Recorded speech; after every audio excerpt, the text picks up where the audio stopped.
O deputado João Paulo, ex-presidente dessa casa, gostaria de usar a palavra. E eu vou, então, abrir um precedente na votação e conceder a palavra ao nobre deputado João Paulo. Tem a palavra, deputado.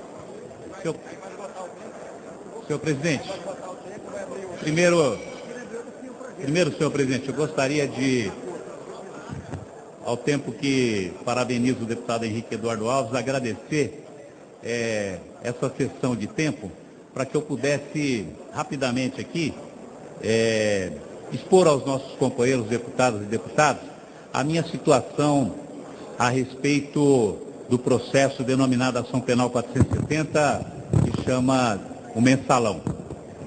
E calhou de ser exatamente hoje, senhor presidente, porque eu estou distribuindo uma revista e vou entregar aos senhores deputados, senhoras deputadas, para que cada um possa fazer uma leitura, de preferência atenta, sobre a base da acusação que a Procuradoria e o Supremo Tribunal Federal fez a este parlamentar e os documentos que a defesa produziu nos autos. Senhor presidente, senhoras e senhores deputados, esse processo, pela sua peculiaridade, tem duas formas de tratar as provas.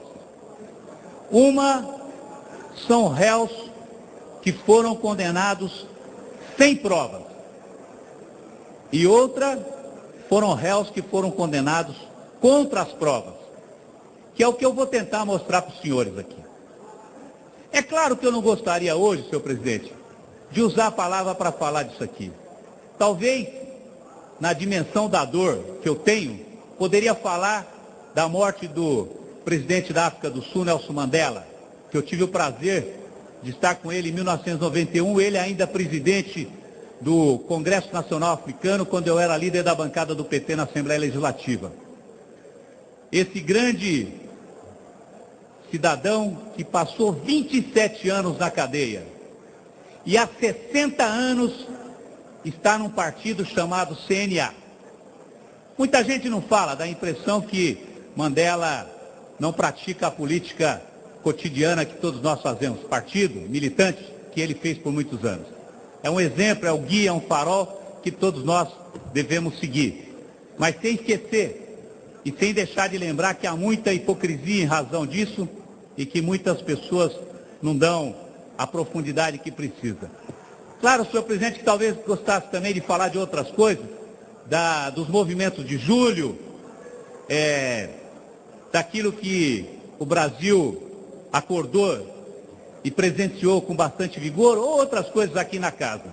Mas eu sou levado a discutir exatamente a Ação Penal 470.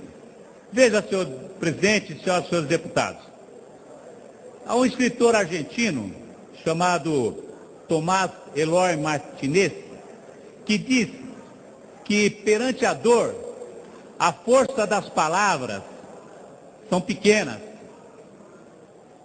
Mas, do meu ponto de vista, mesmo sendo pequeno, é preciso mergulhar aí a fundo e conseguir buscar um fio, pelo menos, para que você possa falar.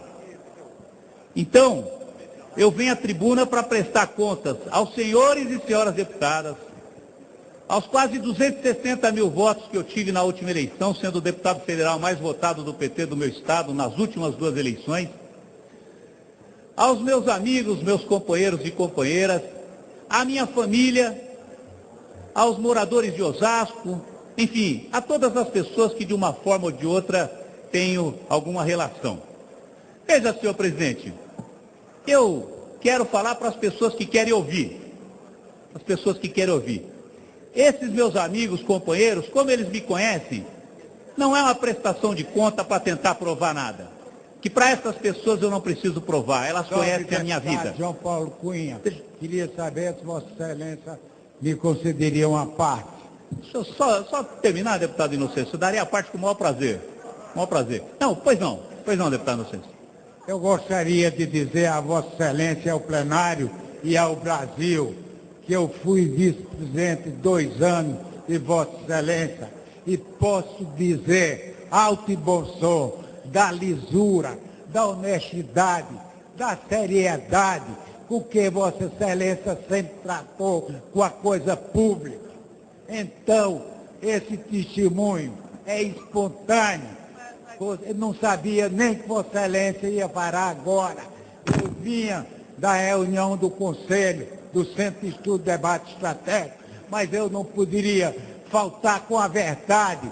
Eu prefiro estar com minha verdade e por isso é que com as preces de Deus eu sou feliz, porque eu acredito em Deus, na força suprema do Criador e na felicidade dos que creem. Por isso, senhor, meu caro amigo, deputado João Paulo Cunha, receba minha solidariedade total e absoluta. Obrigado, deputado. Obrigado. Mas, senhor presidente, senhor presidente. Deputado João, que não cedesse a pauta, porque no caso do regimento é apenas homenagem a Vossa Excelência, a palavra correta de Vossa Excelência. Então, senhor presidente, por ironia do destino, eu estou aqui a responder por acusações de cunho eminentemente político e inserido em uma bandeira que eu venho desfraudando desde 95, quando aqui cheguei pela primeira vez, que é a reforma política, né? Infelizmente, eu fui atropelado por aquilo que eu acreditava, né? E já vai longe o ano de 95, quando aqui proferi o primeiro de vários discursos sobre a reforma política. Desde que iniciou esse processo, senhor presidente, eu tenho mantido um certo silêncio obsequioso. Às vezes eu posso falar, mas na maioria das vezes eu não falo. Eu fiz uma opção pelo silêncio, porque o silêncio acaba aproximando a gente da gente mesmo. E normalmente o político, ele tem mais facilidade para falar, mas tem pouca facilidade para ouvir a si próprio. Eu só fui perceber isso, senhor presidente, quando fui arrastado por meio desse processo. Da mesma forma que às vezes a gente não dá a devida atenção para os companheiros, para a família, e só no meio do sofrimento é que a gente vê a importância dos verdadeiros companheiros, não aqueles da subida, porque na subida, senhor presidente, o senhor leva muita gente, mas os que ficam efetivamente é aqueles que agarram contigo no meio da descida. Aí é que o senhor vê a importância de algumas coisas que às vezes a gente não dá. Repito, companheiro, amigo, família, isso que é importante e que a gente tem feito. Essa é uma dor, não posso deixar de reconhecer aos senhores. É uma dor que eu sofro e partilho com os senhores e com as senhoras um pedaço dessa dor. Mas não é uma dor que vai me carregar para o túmulo, ou vai me carregar para ficar atrás das trincheiras. Não! É uma dor como deve ser interpretada uma dor de sofrimento. Aquela que você aprende e que dela você sai mais forte do que você entrou. Afinal, senhor presidente, há que ter alguma razão para o sofrimento. O sofrimento não pode ser um caminho inexorável para a morte ou para o abandono. Há que ser a descoberta de um novo caminho. E exatamente por isso que eu tenho tentado trilhar e trilharei a partir desse julgamento.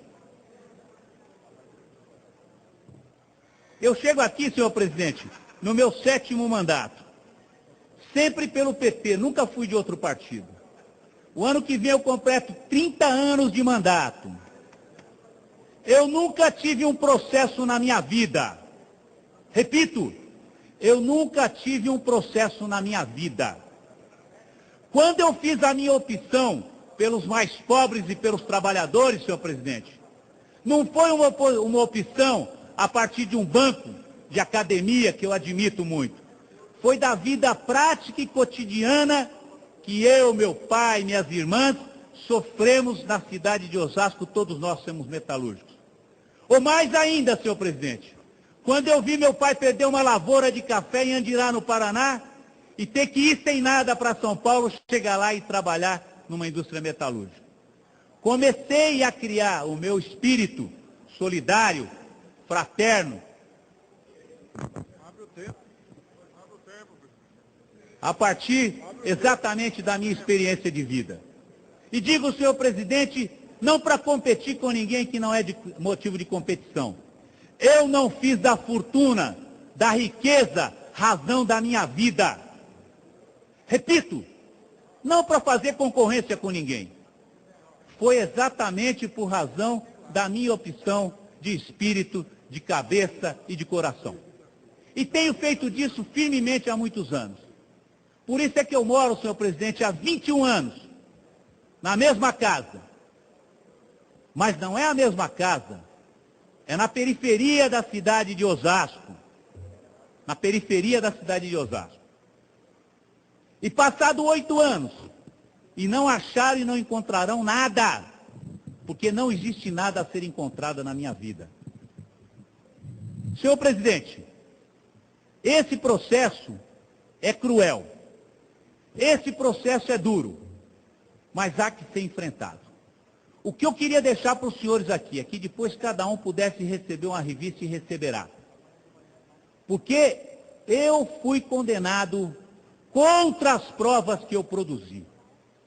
Por algumas aberrações, senhor presidente, aberrações que qualquer rábula de qualquer canto do país facilmente entenderá ao folhear essa revista.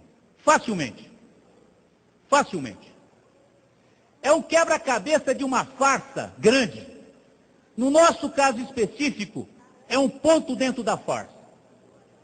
Neste caso, não é um ponto fora da curva, é a curva fora do ponto, senhor presidente.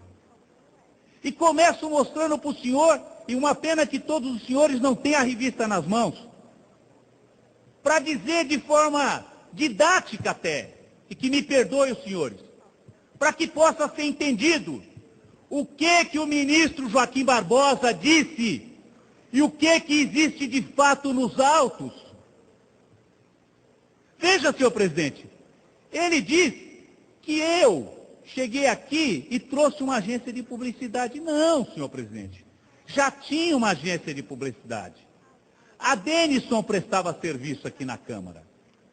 Durante o ano de 2003, a Câmara executou um contrato que já havia aqui. Não há nenhum problema nisso. Já havia. Não trouxe, não fui eu, não foi esse deputado que trouxe para cá. Como deveria ter mesmo. Não fui eu que solicitei uma nova licitação, está aqui quem solicitou. Foi os órgãos técnicos da nossa casa. E com esses documentos apresentados, senhor presidente, e digo sem nenhum receio, liguei para o senador Aécio Neves, que foi presidente dessa casa, ele não pôde me atender. Liguei para todas as pessoas que têm de um jeito ou de outro documento aqui. Não é de ninguém a culpa é minha. Eu pago e pagarei com a minha vida e com a minha responsabilidade, não é de ninguém. Quando trago esses documentos, não é para imputar ninguém, é para mostrar, senhor presidente, a farsa que foi, em particular, esse episódio da Câmara. Veja, senhor presidente, o ministro Joaquim Barbosa, fala que a Câmara ajudou a completar os recursos do mensalão. Quanto que foi o desvio do mensalão? 141 milhões aproximadamente, segundo os dados. 70 milhões oriundos da VisaNet. 70 milhões do BMG e do Rural. A Câmara com 536 mil reais. E de onde o relator foi tirar isso, senhor presidente? Os senhores terão a oportunidade de ver aqui 5 páginas, porque eu fiz questão de juntar real por real. Porque o Supremo vai ter que dizer de onde eu desviei. Porque se é peculato, é crime contra o patrimônio, há de se ter uma ação para ressarcir o que foi desviado. E eu ressarcirei, desde que o Supremo diga o que eu desviei, para quem que eu desviei. Ele não vai conseguir. Sabe por que não vai conseguir, senhores deputados? Porque não tem como fazer.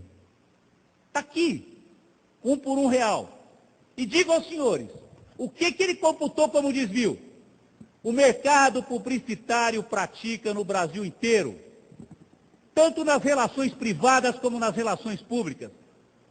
Qualquer trabalho executado por uma agência, há uma comissão.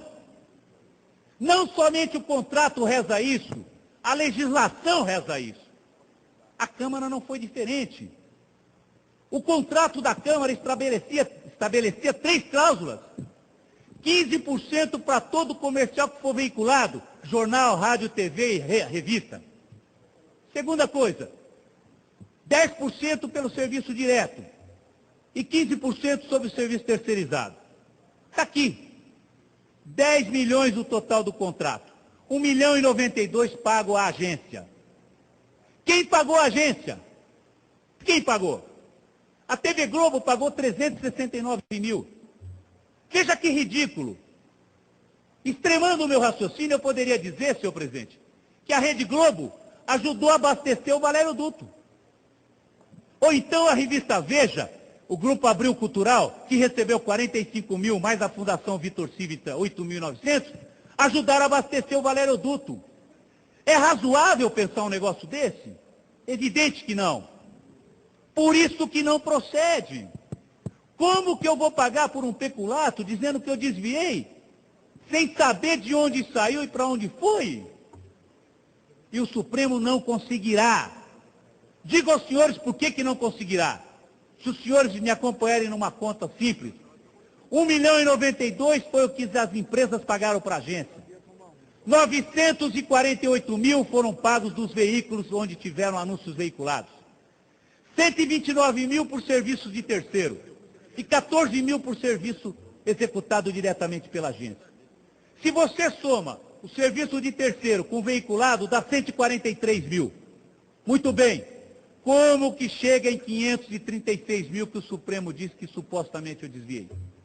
Há que se entrar na verba onde estão as veiculações. Como ele vai fazer? Vai dizer que da Globo foi desviado e da Veja não? Ministro Humberto Souto. Vai desviar que da Folha desviou do Estadão não? Correio Brasiliense desviou e o Estado de Minas não? O Povo desviou e o Zero Hora não? SBT desviou, Bandeirantes não? Não vai, porque não tem como fazer. E, senhores deputados, quem conviveu comigo aqui em 2003, 2004, sabe como eu trato.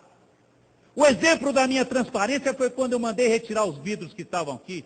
Muitos não sabem disso. Quando chegamos aqui, tinha vidro aqui. Pedi permissão ao deputado Inocêncio, porque tinha mudado a conjuntura, e retirei os vidros. Muitos deputados reclamam dos contratos que vão à internet. Quem colocou-os na internet foi eu. Quem colocou a necessidade de relatório de viagem na internet foi eu. Então a minha transparência ela é absoluta. Não teria como fazer isso aqui. Mas, senhor presidente, se o senhor tiver a oportunidade de ver essa revista, nós temos um órgão que fiscaliza o serviço público e os nossos contratos, que é o TCU. Senhor presidente, senhores deputados, o escândalo do mensalão foi estourado em junho de 2005 e julho de 2006. Eu pedi auditoria do TCU. Eu. 27 de julho instalo uma auditoria aqui. 5 de agosto, a auditoria termina. 7 dias. Este relatório apontou uma série de indicações. Ouvir fulano, buscar tal documento aqui ou ali. Depois veio o relatório oficial. O relatório oficial aprovou a licitação, a execução e as minhas contas, sem nenhum voto contrário no TCU, com a presença do Ministério Público. O ministro Joaquim Barbosa dá as costas para o relatório definitivo e só trabalha para sustentar a minha condenação com relatório parcial. É ou não é um ministro que trabalha com informações seletivas? É.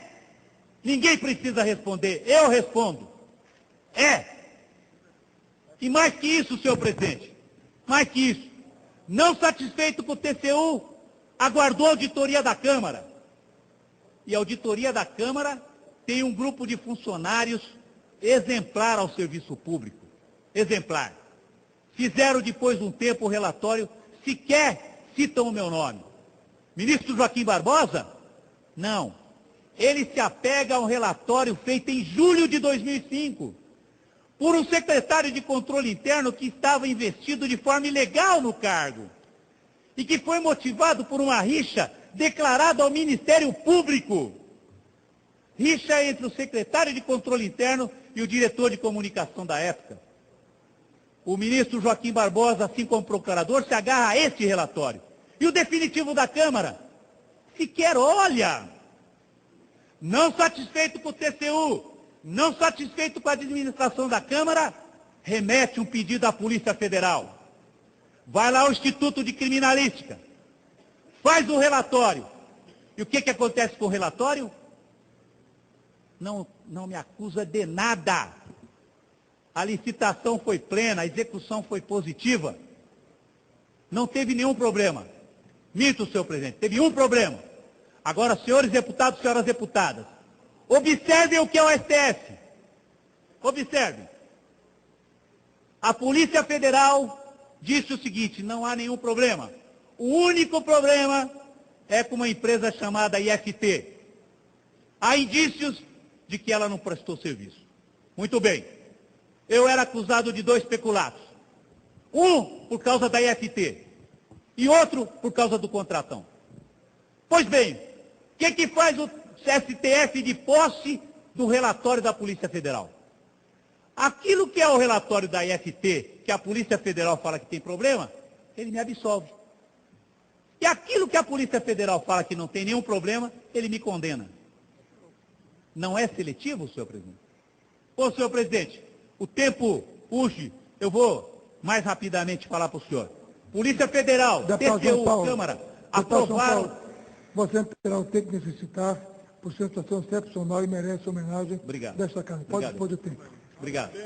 O TCU, Câmara, Polícia Federal, me dizem, vou procurar quem? Vossa Excelência, deputado Alinho Schneider, que certamente conhece e sabe do nosso trabalho, só que o ministro é isso que ele faz. Senhor presidente, comissão de licitação especial, você instala, tem muitos prefeitos, governadores, vários que passaram para o executivo, sabe? Para serviços especiais, há que ter uma comissão especial. É da natureza do serviço especial ter uma comissão especial. A comissão de licitação trata das questões gerais. Publicidade é um serviço específico. Ele é muito particular. Por isso é que a Câmara montou, originalmente, uma comissão especial de licitação, em 2001, sob a presidência do presidente Aécio Neves. Corretamente fez a comissão especial de licitação. Quando chegou para fazer uma nova comissão de licitação em 2003, a administração da Câmara fez o quê? Repete-se o ato. Repetiu o ato, está aqui. Dos 5 membros da comissão, 3 foram os mesmos de 2001 e de 2003. Não há irregularidade no de 2001, que foi executado em 2003. Agora, no de 2004, há irregularidade. Mas, senhor presidente, se vossas excelências posteriormente acompanhar, e vários dos senhores deputados que não estiveram aqui não sabem. Em 2002, os funcionários sabem, a TV Câmara não funcionava nesse espaço vistoso que hoje todo mundo vê. A TV Câmara era no porão aqui embaixo. Aqui era o Museu da Câmara. Eu desativei o museu daí, coloquei em outro lugar da Câmara e coloquei a TV Câmara aí. Há vinhetas até hoje que são passadas e que são daquela época. Essa TV maravilhosa, ela teve uma semente. Ela não nasceu bonita e grande do jeito que é hoje. E modestamente, eu ajudei a pôr um pouco de água e adubo nessa semente que é a TV Câmara. E com um pouco desse contrato. Então, senhor presidente, se vossas excelências pegarem esse contrato, vão poder acompanhar a sua execução de forma integral. Isso foi exatamente o que aconteceu com o contrato da Câmara dos Deputados. Não há R$1 de desvio. E eu pago por um peculato. Vou querer ressarcir. O ministro Joaquim Barbosa tem que dizer o que eu desviei. Tem que dizer. Ele não diz porque ele não sabe, não consegue. E mais, senhor presidente, porque não existe. Os 50 mil foi porque eu assinei a Comissão Especial de Licitação como ato de ofício, repetiu o ato de 2001. E sobre o episódio de 50 mil, vou falar uma coisa para os senhores, para que os senhores sintam a mesma indignação, porém com racionalidade que eu sinto. Todos os senhores já ouviram dizer que eu falei que minha esposa foi no Banco Rural pagar uma conta de TV a cabo, não foi? O ministro Joaquim Barbosa não falou, ele escreveu. Escreveu e remete para uma folha tal no meio do processo. Diz o seguinte: o deputado João Paulo mudou de versão, conforme a folha, supostamente, 69 mil tarará. Você vai lá na folha, eu falo, pô, vou lá ver, porque eu nunca disse isso. Eu nunca disse isso. Nunca disse isso. Alguém precisa achar dito da minha boca. E o próprio ministro vai lá, pega o ofício e está dito que eu falei que a minha esposa foi no banco resolver uma pendência da TV a cabo. Mas não seria uma desculpa tão esfarrapada e ridícula falar isso? Será que alguém não pensou? Será que esse João Paulo é tão imbecil a esse ponto? Então, estou trazendo para os senhores aqui, 3 cópias da TV. Qual era a TV de assinatura em São Paulo? TVA. No nome de quem? Márcia Regina Milanésio Cunha. Qual era o Banco da Compensação? Rural. Quantas agências tinha o Rural em Brasília? Só aquela. E os valores? Agosto, R$100, setembro, R$200, outubro, R$100. Há ou não há uma divergência aqui?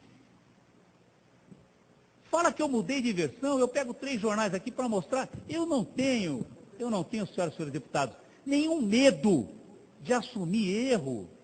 Eu não tenho nenhum medo de assumir as coisas que eu faço. Aprendi isso desde cedo. Aqui está o cronograma das datas, para dizer, assim que saiu a lista, a Folha de São Paulo, que é um jornal insuspeito, diz aqui, João Paulo não contesta saque. Mas então qual que eu mudei? Onde que eu mudei?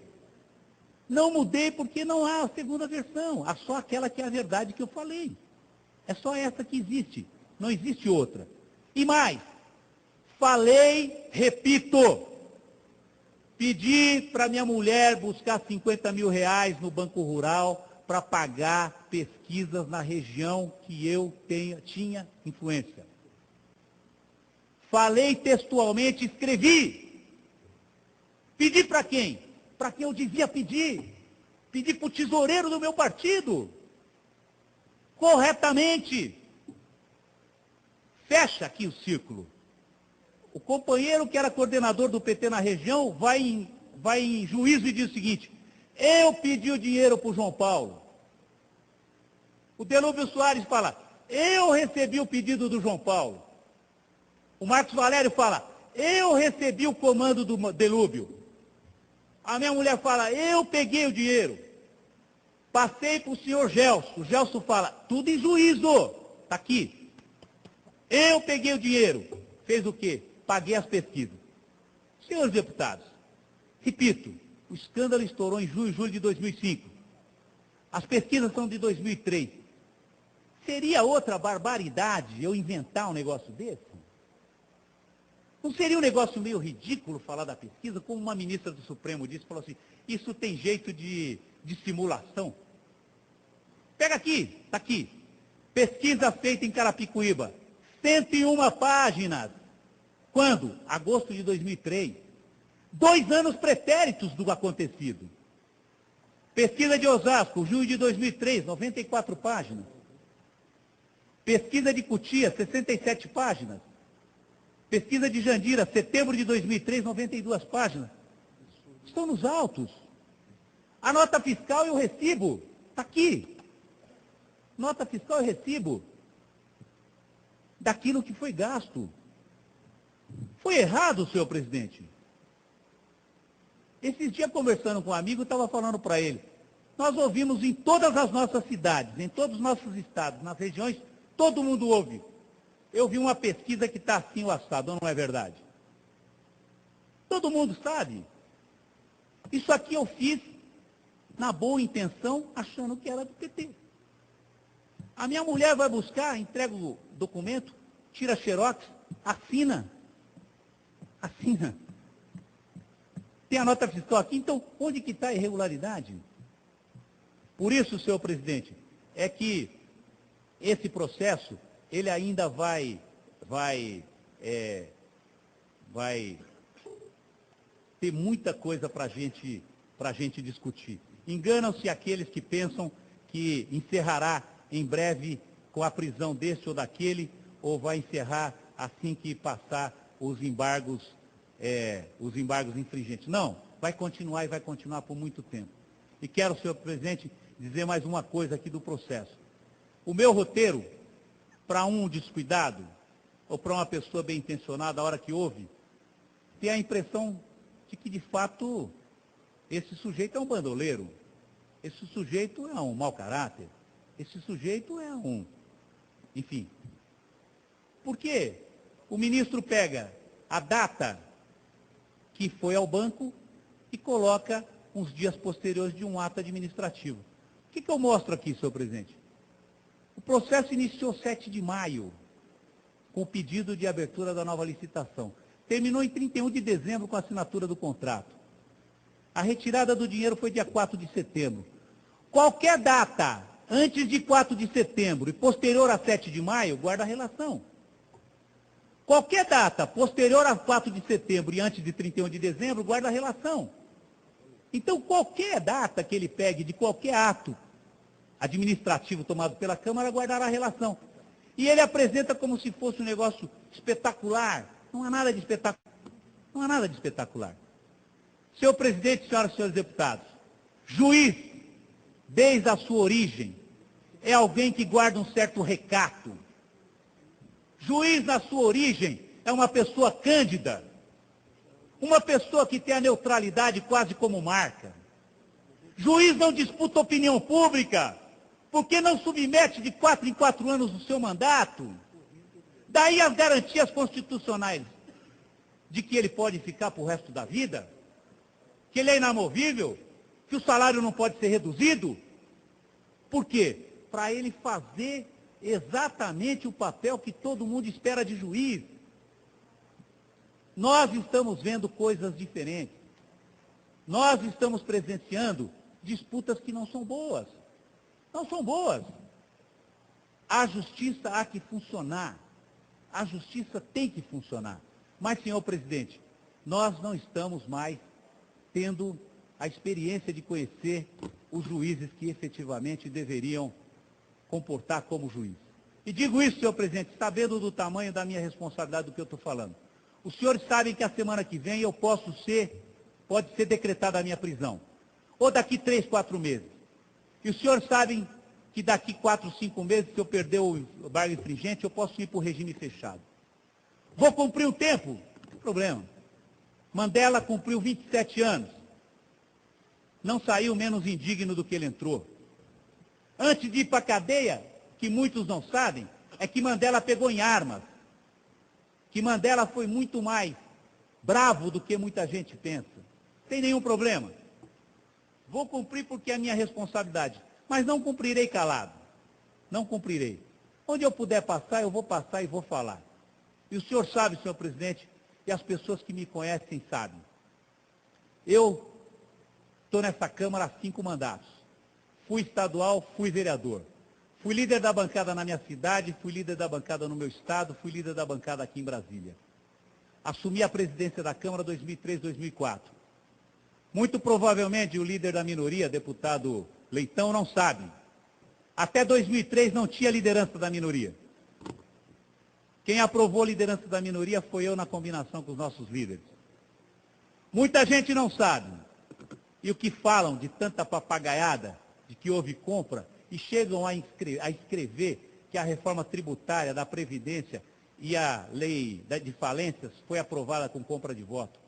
Senhor presidente, senhores deputados, eu era presidente. A comissão especial da reforma tributária foi presidida por um dos deputados mais dignos que essa Câmara já teve e que mais conhecia o sistema tributário nacional, chamado Mussa Denis, que não era do governo, era da oposição. Rendo, que Deus o tenha, homenagem a ele. Mussa Denis. deputado Mussa Demis encaminharia alguma coisa que não fosse da sua convicção? Um pedaço do PSDB na ocasião votou com a reforma tributária. Um pedaço do PSL votou com a reforma tributária. Por alguma razão não nobre? Por razão nobre. Um exemplo, a reforma tributária criou o super simples que nós temos agora, muita gente não sabe, que é a reforma da Previdência. Se o deputado Mussa Demis, Deus o levou, o outro, essa carnificina de reputações levou. Um dos homens públicos mais dignos desse país, chamado Roberto Brant, presidiu a comissão da reforma da Previdência, porque era um dos parlamentares que mais conhecia sobre isso.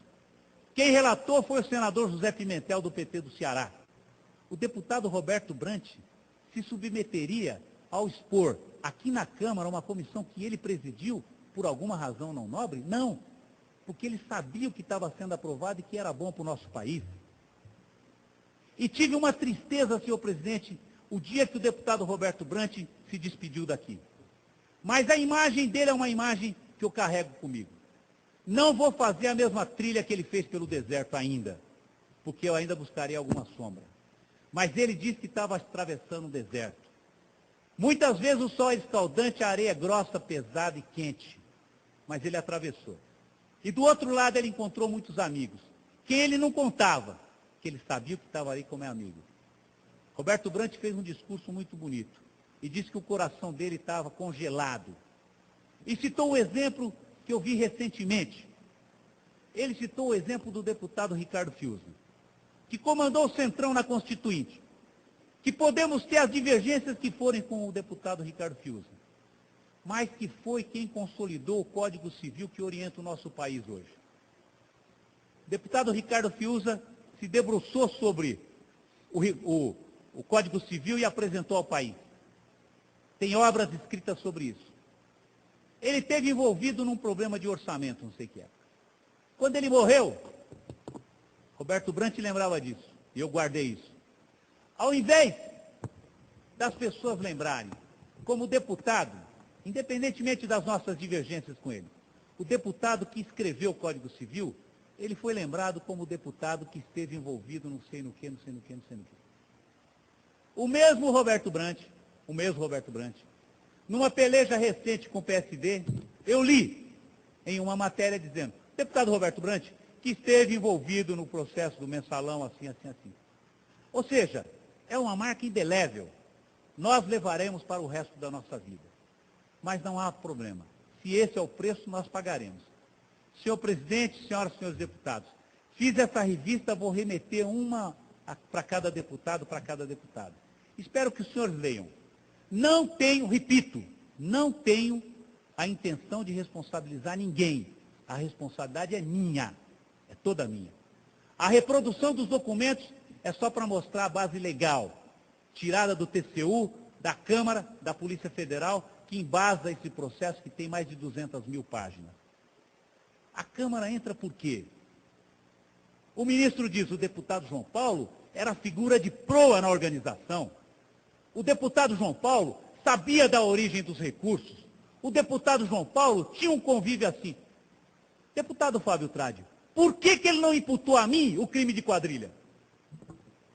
Por que ele não me colocou no núcleo da político?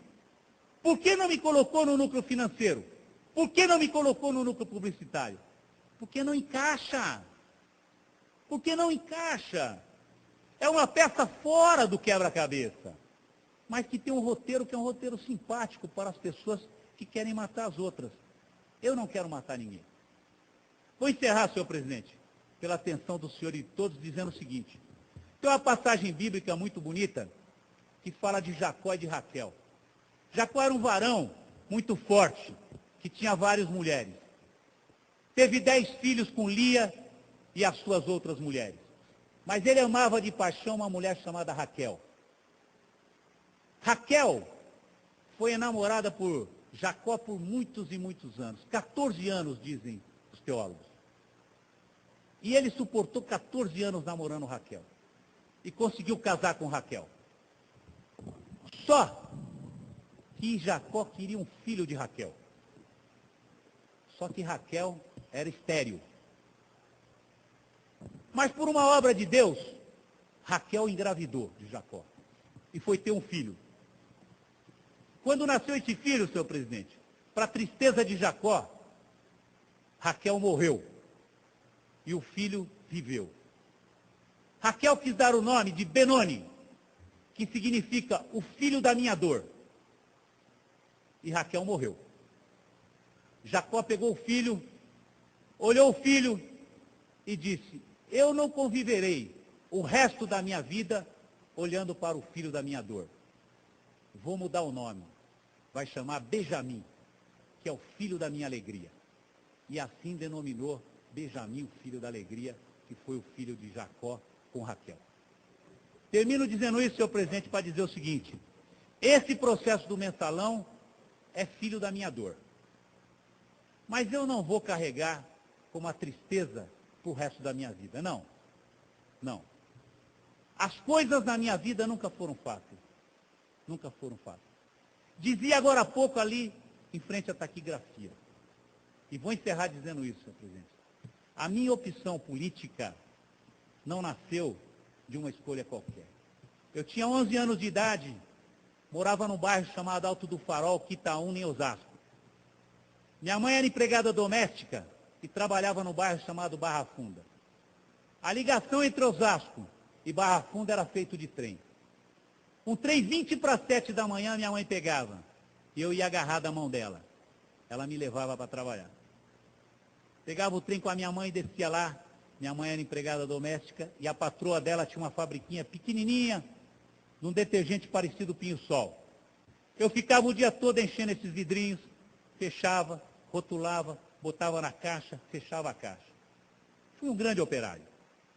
De tardezinha pegava a mão da minha mãe e voltava. Mas na hora do almoço, senhor presidente, quem fazia o almoço era a minha mãe. Eu ia almoçar na casa da patroa dela, que era pertinho da fabriquinha. Quando chegava a almoçar, ela fazia o meu prato, mas a patroa não deixava eu almoçar, nem na cozinha, nem na sala. Eu almoçava do lado de fora. Eu tinha 11 anos da idade. Depois virei metalúrgico. Vi meu pai morrer de doença de Chagas. Vi uma série de dificuldades, mas nunca me desanimei, porque eu não me habituo a ficar olhando para o filho da minha dor. O que eu queria partilhar com os senhores é o seguinte: quem me conhece sabe o meu coração, o que eu penso e o que eu faço. Quem não me conhece, eu peço que possa me conhecer. Não por piedade, não quero, não por piedade, mas para que possa saber direitinho do que eu fui condenado. Para que esse tipo de injustiça a gente não possa mais conviver no nosso país. Já tivemos experiências tristes no Brasil e no mundo. Tivemos experiências de inocentes que morreram. E já disseram, morrer, matar um inocente é muito pior do que libertar vários condenados. Aqui no Brasil mesmo, quem é de Minas Gerais sabe, em particular do Triângulo Mineiro, o que foi feito dos irmãos Naves. Por um delegado, por uma informação errada, por um quebra-cabeça errado. Torturou os irmãos Naves até confessarem um crime que eles não tinham praticado.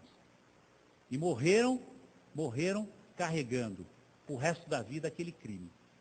Com uma agravante, a cidade inteira aplaudiu o delegado que acusou e condenou um inocente. Quero dizer aos senhores, para encerrar mesmo, que eu não vou carregar esse filho da dor. Eu vou procurar e vou encontrar o filho da minha alegria para poder viver e dizer a esse país que eu sou filho do Brasil. E como filho do Brasil, eu quero o bem do nosso povo. Obrigado, comandante. Senhor presidente, gostaria de falar. Senhor presidente, a sessão já acabou, hein? Senhor presidente. A sessão já acabou, presidente. Senhor presidente, eu fui secretário da mesa do João Paulo. Eu tive 2 anos de secretário, terceiro secretário de João Paulo.